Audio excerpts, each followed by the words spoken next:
പതിവ് പോലെ രാവിലെ തന്നെ എഴുന്നേറ്റിട്ടുണ്ട്. ആര് പാല് കുടിക്കുവാണ്. 6 മണിയായി. 6:30ക്ക് ആരും ട്യൂഷനുണ്ട്. അപ്പോൾ 6 മണിക്ക് തന്നെ ഞങ്ങൾ കടയിൽ പോകുമ്പോൾ ഇവനെയും കൊണ്ടുപോയി 6:30ക്ക് അവിടെ നിന്ന് ഞാൻ ട്യൂഷനാണ് വരുന്നത് അവൻ അച്ഛൻ വിളിച്ചുകൊണ്ട് വരും. അപ്പോൾ ഞാൻ കടയിൽ നിന്ന് 7 മണിക്ക് വന്നു കഴിഞ്ഞിട്ട് എൻ്റെ പണി തുടങ്ങുവാണ്. ചോറ് വെച്ചു, പിന്നെ ഇഡലി ഇടുവാണ്.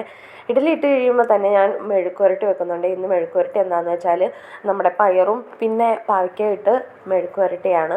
സാധാ ഒരു മെഴുക്കുവരട്ടി. എപ്പോഴും പയറും സവാളയായിരിക്കും. അപ്പോൾ ഇന്നൊരു വെറൈറ്റിക്ക് പാവയ്ക്ക ആക്കാമെന്ന് വിചാരിച്ചു. കാരണം പാവയ്ക്ക ഇവിടെ ആരുമൊന്നും അങ്ങനെ ഇഷ്ടമൊന്നുമല്ല. സോ ഞാൻ ഇങ്ങനെയെല്ലാം ഇടയ്ക്ക് ഒരെണ്ണം എല്ലാം ഇട്ടിട്ട് കൊടുക്കും.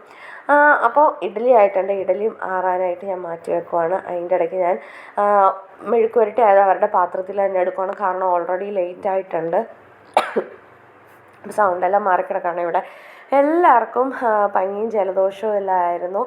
അപ്പോൾ അങ്ങനെയാണ് ഞാൻ ഇന്ന് വെച്ചിരിക്കുന്നത്. നമ്മുടെ പയറുണ്ടല്ലോ, കടലപ്പരിപ്പിൻ്റെ കറിയാണ്. തേങ്ങ അരച്ച് വെക്കാറുണ്ട് കൊങ്ങിണീസ്. അപ്പോൾ അതിൻ്റെയും കറിയാക്കിയിട്ടുണ്ട്.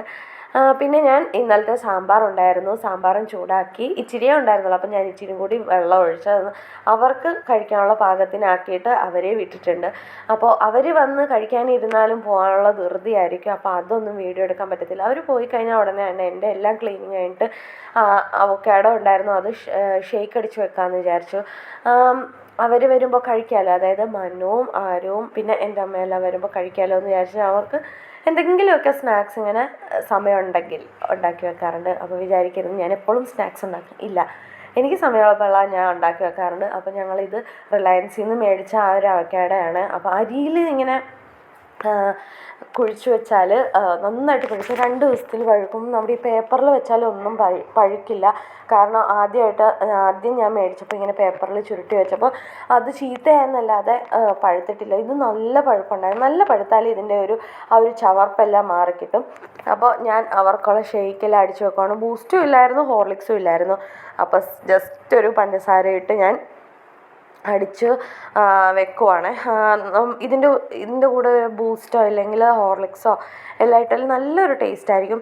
പിന്നെ എന്താണെന്ന് വെച്ചാൽ ഇവിടെ അച്ചാറ് ഭ്രാന്തന്മാരാണെന്ന് വേണമെങ്കിൽ പറയാം. എന്തിൻ്റെ കൂടെ അച്ചാർ ഇവിടെ ആരുവിനും മനുവിനും എല്ലാം മസ്റ്റാണ്.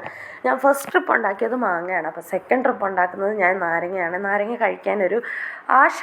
അതുമല്ല, നമ്മുടെ കുട്ടാസു ഇപ്പം ചെറിയ എരിവെല്ലാം കഴിക്കാൻ തുടങ്ങിയിട്ടുണ്ട്. അപ്പം ഞാൻ അതിനകത്തെ നാരങ്ങയെല്ലാം കഴുകി ചൂടുവെള്ളത്തിൽ കഴുകി അതിൻ്റെ ആ ഒരു ഇത് മാറുമല്ലോ, എരിവ്, അതെല്ലാം മാറിയിട്ട് ഞാൻ അച്ചാറുണ്ടാക്കിക്കൊണ്ടിരിക്കുകയാണ്. സാധാ നമ്മുടെ ഈ കടുക് പൊട്ടിച്ച് ഉലുവയിട്ട് പിന്നെ കറിവേപ്പിലയിട്ട് ഇഞ്ചിയും വെളുത്തുള്ളിയും നമ്മുടെ ഈ ചോപ്പറിലിട്ട് നന്നായിട്ട് ഫൈനായിട്ട് അരിഞ്ഞെടുത്തിട്ടുണ്ട്.